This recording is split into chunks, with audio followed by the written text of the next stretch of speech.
Looks like we're just about ready to get started. So let's give it 1 minute and then we'll go ahead and get started with the media availability for today. So 60 more seconds and then I'll come back and we'll kick things off.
All right, well, it looks like we're ready to roll. Good afternoon and welcome to Northern Light Health's COVID-19 media availability for April 29th. As usual, we have Dr. Jim Jarvis. He's the medical specialist of Incident Command here at Northern Light Health, and we have Paul Bolin, Senior Vice President and Chief Human Resources Officer at Northern Light Health. Paul and Dr. Jarvis will have a few remarks, and then we'll jump into questions. Just a couple of housekeeping issues before we get started. I've enabled recording for everybody on Zoom. If you have any trouble getting your recording started, just let me know in the chat and we can troubleshoot. And as usual, we'll have the high quality audio video file available after this session today. Usually takes us about an hour to get that done, and we'll send it over to you as quickly as we can. And so with that, we'll get started with Paul Bolin. He'll kick off things today with an update. Go ahead, Paul. Thanks, Andy, and good afternoon, everyone. Again, I'm Paul Bolin, Senior Vice President and Chief Human Resources Officer with Northern Light Health. Just wanted to point out some of the continued community partnerships that Northern Light Health and other healthcare organizations around the country are finding with new community partners for supply chain. Intention in Herman is one of those partners that has stepped up to partner with Northern Light Health in the fabrication of medical grade procedural masks, not to be confused with the N95 respirators, which are used in the direct care of COVID patients. But these masks that are used by healthcare workers throughout the facility for non-COVID, non-aspirating treatment are really a lifeline to continued personal protective equipment, and partners like Intention are emerging throughout the country, and we wanted to note that is a great relationship here, right in our own backyard, and we continue to see interest and need for additional masking, not in the healthcare work environment, but out in the community.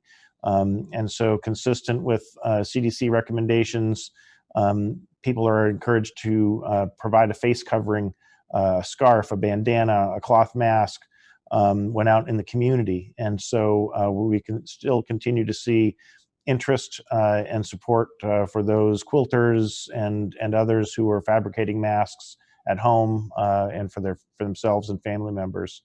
So that's an ongoing community initiative that we continue to see, and is certainly needed at this time.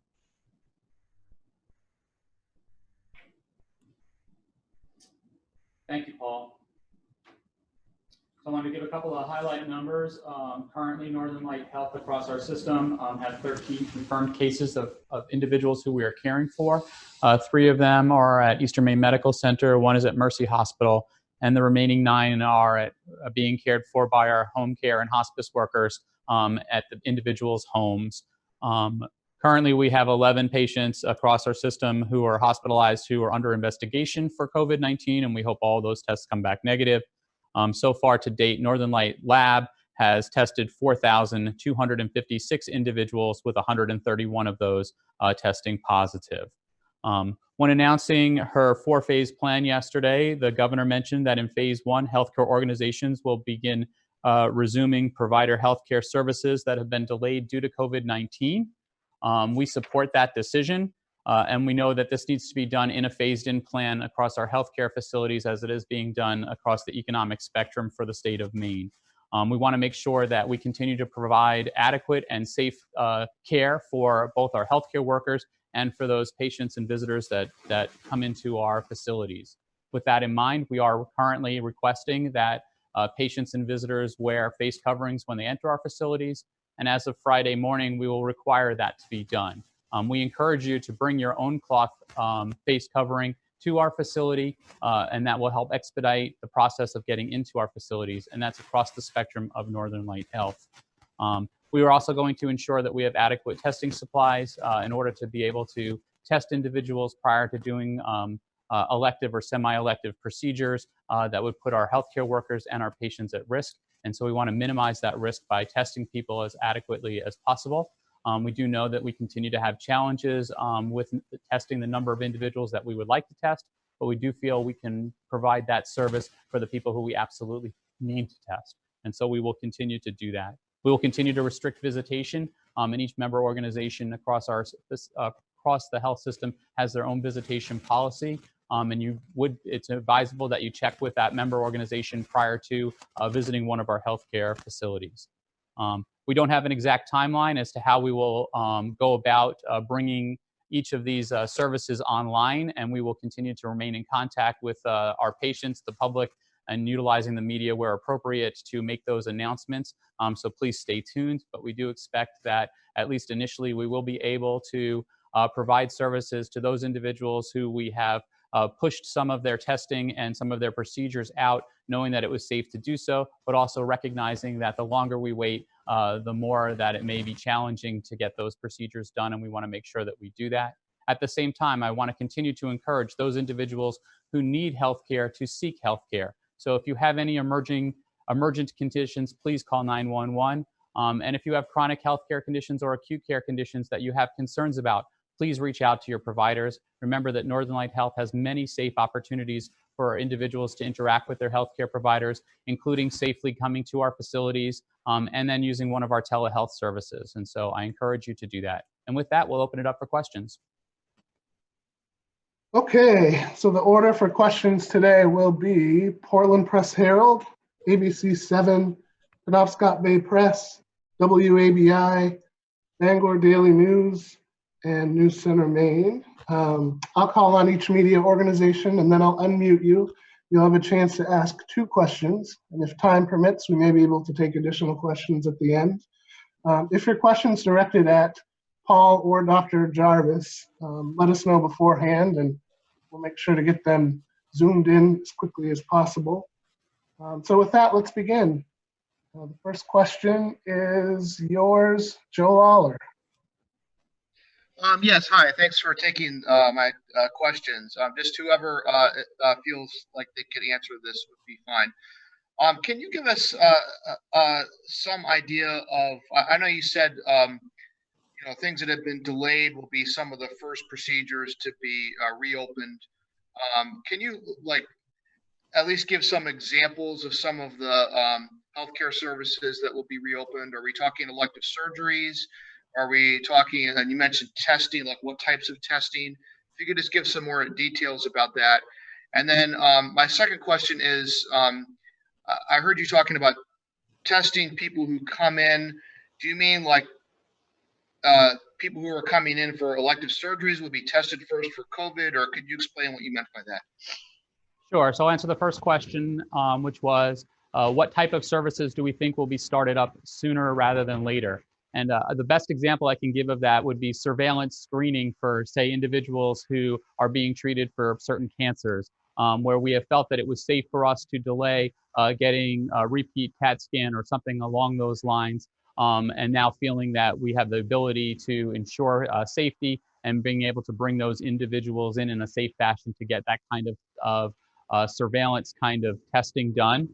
In addition, we would say the same thing about certain procedures. So if we felt that we could delay a biopsy or a certain kind of surgery for a period of time, we did that in the interest of public safety, but now feel that we have the ability to make sure and ensure that we are providing safe care for both our patients and our healthcare workers. And so those would be the kind of things that we will be starting off with. And again, all of those will be addressed on a case-by-case basis. Second question was about the kind of testing that we would need to do in order to ensure that safety when it comes to COVID-19. And that would be that right now we are testing certain individuals who are undergoing particular procedures that generate that aerosolized particles that may be infectious to other people. And so we would continue that process and expand it as we expand out the kind of procedures that we will be entering into. For those truly elective, and when I say elective from a clinical standpoint, those will continue to be delayed as we assess both the safety of having larger numbers within our facilities and being able to test those patients prior to being able to do those procedures. And that would be things, like hip replacements or other things that, while are necessary, can be delayed safely for somebody's long-term health. Okay, next we have ABC7 Fox 22. TJ, go ahead.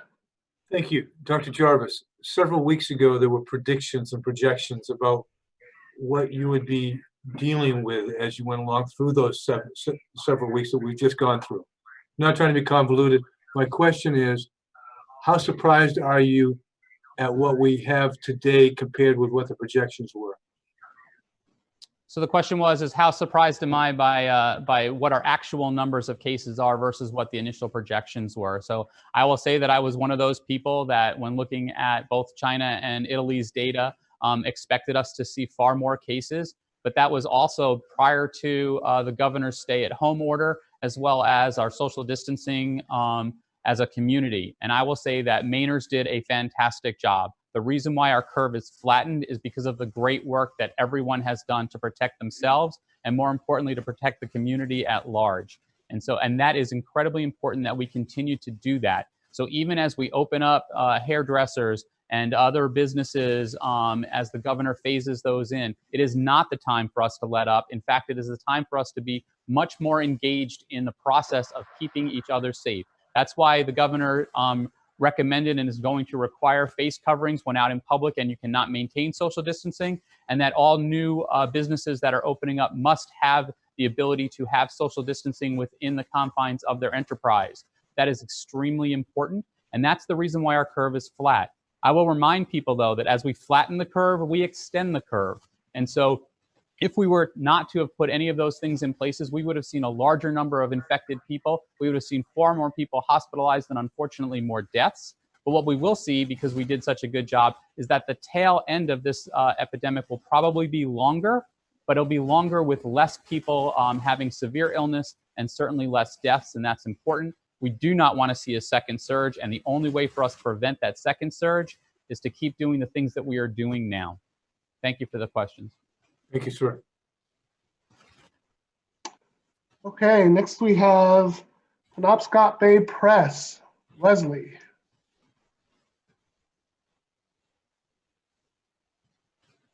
Sorry, I had to unmute my microphone.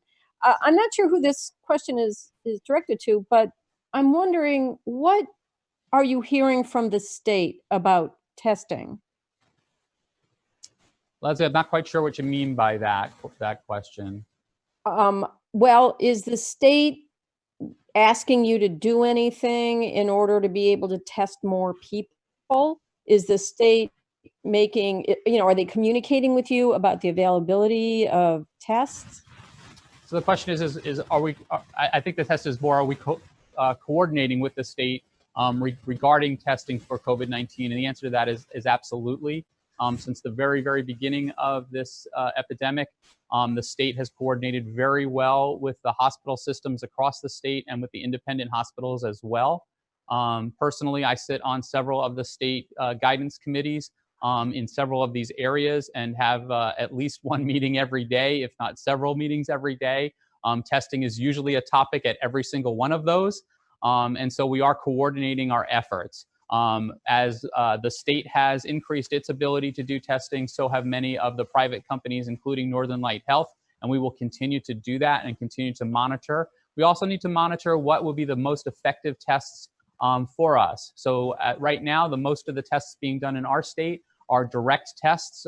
That's the nasal swab, where we're looking specifically for the virus itself.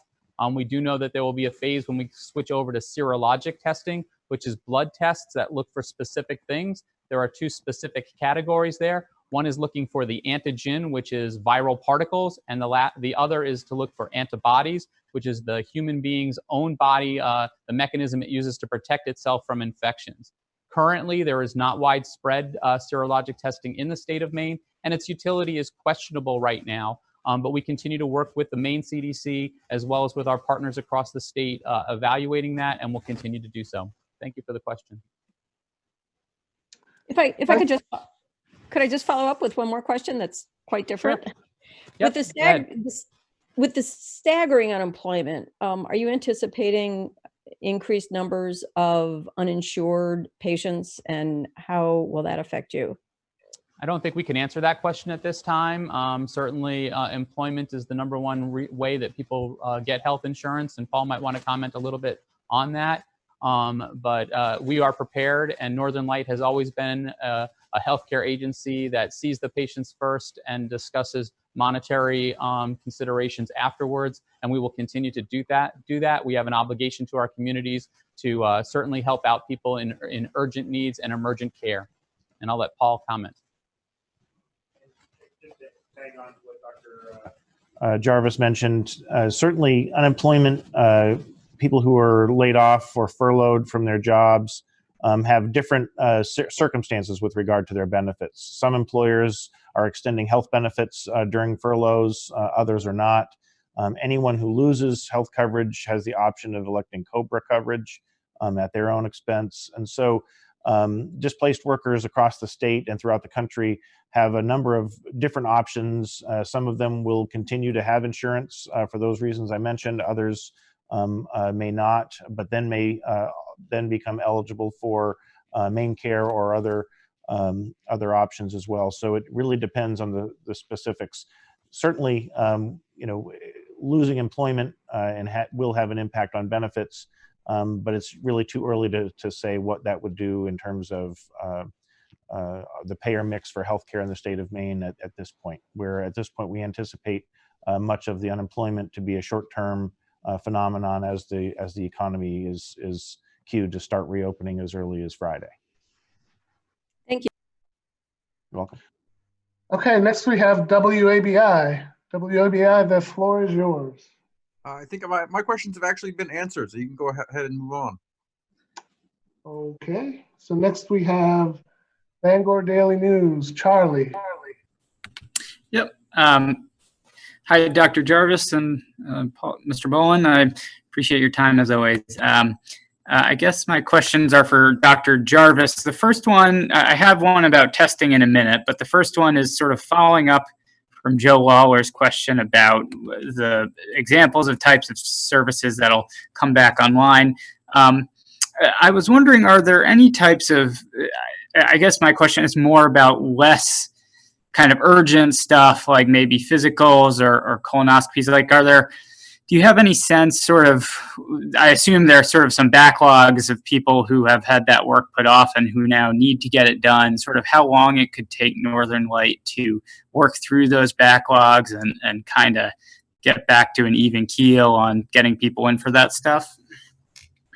Yeah, so the question was, do we know that there's a backlog for things like screening tests like colonoscopies, mammography, and the like, and how soon we can get through that backlog? The truthful answer is we just don't know. Those certainly will be things that we continue to delay because they are screening tests and not things that need to be done urgently. That doesn't mean that they are not important. They are important, but we also want to make sure that we are doing things in a safe and effective manner. So we'll have to continue to monitor, just like every other industry is going to monitor as they open up, what they can do in a safe way. And so really what we need to do is first take care of those people who have more urgent needs where it affects their day-to-day health. And then we will start looking at whether we can safely and conveniently open up the rest of those, including things like screening tests such as mammography or colonoscopy. Again, it will also talk about where the regional spread is of the disease. If we see one area of the state having an increase in cases as we slowly open up the economy, then that may put a pause on all of our efforts. And so we need to do this cautiously but optimistically. Okay. And Charlie, I think you had another question? Yeah, so this is about testing, and one of my colleagues asked it. She wanted to know, what is the specific type of test that Northern Light is doing to detect COVID-19?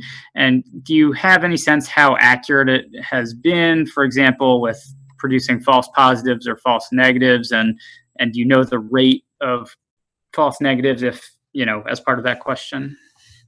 Sure. So the question is, what type of test does Northern Light Lab use, and what is its sensitivity? So the type of test that we do is called a PCR, or polymerase chain reaction test. It is a very accurate test and is the standard really for doing this kind of testing. So not just for COVID-19, but for other infectious diseases and other entities that we test for. And so it is very accurate. We have had a few cases where we wondered whether we had false negative or false positive tests, but thankfully the test that we use is a little bit different than the test the state uses, and the state has been able to validate our tests as well. There's always that chance of a false positive or a false negative. There is no 100% test out there, but we feel that ours is very accurate and believe that it is meeting our clinical needs. It looks like we may have time at the end today for another question or two. So before we move on to New Center Maine, I want to let you know that if you do have additional questions, please note them in the chat, and we'll get through as many of them as we can before 1:30. So last but not least today, we have New Center Maine. Dana, you're up. Good afternoon, everybody. Dr. Jarvis, you mentioned economic spectrum. What can you tell us about the Northern Light hospitals as businesses? Are some of your facilities in economic or operational distress? Thankfully, Northern Light Health feels that we have the financial reserve and wherewithal to weather through this storm. Certainly, we are happy that the federal government has passed some legislation that will assist all healthcare agencies, but ours in particular. Currently, we have not had any required furloughs or layoffs or anything like that, and I'll let Paul talk a little bit about that when I'm done. And right now, we think that we are in a situation where we will get through this and be able to keep our entities intact. One of the benefits of working for such a large healthcare system is that we can rely on one another, and so if one of our agencies or institutions is struggling, we have the other ones to help pick them up and buffer them. At the same time, we work with those independent hospitals in and around the state to see what we can offer them in terms of assistance for whatever reason that might be. And I will tell you, it's been one of the blessings about working here in the state of Maine is how collaboratively we work together and try to keep all of us afloat and doing the things that we need to do to keep our community safe. And I'll let Paul comment further if you'd like. Thanks, Dr. Jarvis. I totally agree in terms of the collaboration, certainly within our system, as well as with other agencies and with the state government as well. Northern Light, a prime example of why Northern Light is doing some of the things that it's doing and has been able to not have layoffs or involuntary furloughs or pay cuts, I think was captioned well in a recent article regarding Northern Light Mayo Hospital in Dover Foxcroft, talking to providers, leaders, and staff there about collaborating with colleagues throughout the system and enhancing resources that wouldn't have otherwise been available to them as an individual hospital would be weathering COVID just a few weeks prior to our merger with them. So I think really it really boils down to us leaning on each other to support one another. It's difficult work. There are oftentimes things that are changing very quickly.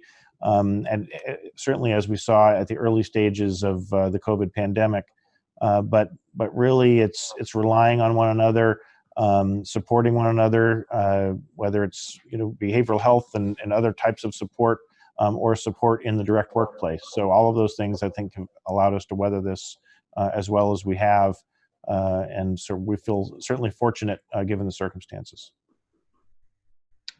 Dana, you have a second question? Sure thing. What can either of you tell us about any changes in the COVID situation at Bangor's Hope House? Dr. Jarvis? I'm unaware of any particular changes that have been made there. I have read reports in the media about their positive cases, and certainly we talk with Penobscot Community Health Centers, who oversees Hope House on a regular basis, and have offered our support there. But right now, I don't have anything new to add than what's been reported in the news before. Okay, and final question for today is in the chat. Joe Lawler asks, this is probably for you, Dr. Jarvis. He says, I know you mentioned hip replacements as something that could be delayed further, but just to be clear, some of the joint replacements would be prioritized and could potentially get in earlier. Is that correct? Maybe a patient, yeah, let me finish. Maybe a patient who has a deteriorating condition or is in lots of pain waiting for surgery, or are almost all joint replacements going to continue to be delayed? No, as I said, so the question was, would we delay any? Are there procedures that truly are elective that we would prioritize? And the answer to that is yes. Again, all cases will be done on a case-by-case basis. So there will not be an announcement that says we're just doing this today, and everybody who needs this done come in today. Everything will be done on a clinical basis, as we have done through this entire crisis. We evaluate patients on every day. For what needs to be done urgently, emergently, and then can be done in a delayed fashion. So we will continue to do that. And you are correct, there will be some individuals who what we consider to be a more elective surgery may need to be higher up on the priority due to the person's particular condition. So yes, we will be doing that. All right, well, that's the last question for today. So let's wrap it up there. In a little bit, we'll send you over the clean audio video file from today. I appreciate everyone attending and have a great day.